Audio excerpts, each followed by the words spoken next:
ಇಂದು ವಸ್ತು ಪ್ರದರ್ಶನದ ಪ್ರಾಧಿಕಾರದ ಅಧ್ಯಕ್ಷರಾದ ಆಯೂಬ್ ಖಾನ್ ಅವರು ಗಾಂಧಿ ಜಯಂತಿ ಪ್ರಯುಕ್ತ ಗಾಂಧಿ ಫೋಟೋಗೆ ಪುಷ್ಪಾರ್ಚನೆ ಮಾಡಿ ಶುಭ ಕೋರಿದರು.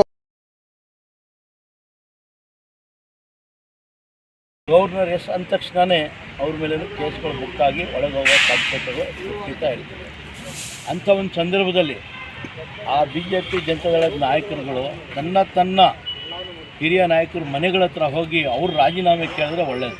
ಯಾಕಂದರೆ ಈಗಾಗಲೇ ತಾವು ನೋಡಿದ್ದೀರ, ಕುಮಾರಸ್ವಾಮಿಯವ್ರ ಬಗ್ಗೆ ಈಗಾಗಲೇ ಒಂದು ಕೇಸು ಲೋಕಾಯುಕ್ತ ಅವರು ಗವರ್ನರ್ನ ಫ್ರೇಮ್ ಮಾಡಿ ಚಾರ್ಜಸ್ ಫ್ರೇಮ್ ಮಾಡಿ ಕೊಟ್ಟು ಕೇಸ್ ರಿಜಿಸ್ಟರ್ ಮಾಡಬೇಕು ಅಂತ ಹೇಳಿ ಚಾರ್ಜ್ ಶೀಟ್ ಹಾಕೋ ಸ್ಟೇಜಲ್ಲಿದೆ. ಅದು ಪರ್ಮಿಷನ್ ಕೊಡ್ತಾಯಿಲ್ಲ.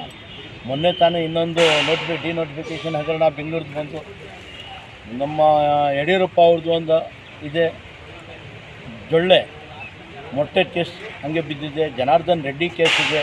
ಈ ರೀತಿ ಅನೇಕ ನಾಯಕರ ಕೇಸ್ಗಳು ಆರೋಪಗಳು ನಮ್ಮ ಗವರ್ನರ್ ಮನೆಯಲ್ಲಿ ಬಿದ್ದಿದ್ದಾಗ ಇವರು ಯಾವ ಆಧಾರದ ಮೇಲೆ ಸಿದ್ದರಾಮಯ್ಯ ಅವರು ರಾಜೀನಾಮೆ ಕೇಳ್ತಾರೆ ಅಂತ ಗೊತ್ತಾಗ್ತಾ ಇಲ್ಲ. ಮತ್ತು ಸಿದ್ದರಾಮಯ್ಯ ಅವರು ಮಾಡಿರೋದೇನು,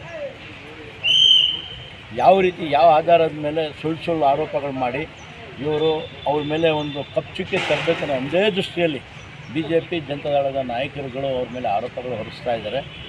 ಇದು ಸುಳ್ಳು. ಯಾವುದೇ ಕಾರಣಕ್ಕೂ ಸಿದ್ದರಾಮಯ್ಯ ಅವರು ರಾಜೀನಾಮೆ ಕೊಡೋದು ಇಲ್ಲ. ನಾವು ಪಕ್ಷದ ಕಾರ್ಯಕರ್ತರಾಗಿ ಸಿದ್ದರಾಮಯ್ಯ ಅವ್ರನ್ನ ಕೇಳ್ಕೊತಾ ಇದ್ವಿ, ಯಾವುದೇ ಕಾರಣಕ್ಕೂ ಇವ್ರ ಒತ್ತಡಕ್ಕೆ ಜಗಳೂಬಾರ್ದು, ಹೆದರಲೇಬಾರ್ದು. ನಾವು ಕಾಂಗ್ರೆಸ್ ಕಾರ್ಯಕರ್ತರು ನಿಮ್ಮ ಜೊತೆ ಇದ್ದೀವಿ ಅಂತ ದಸರಾ ಒಳಗಡೆ CM ಕುರ್ಚಿಯಿಂದ ಎಳಿತಾರೆ ಅನ್ನೋದು BJP ಹೌದಲ್ಲ.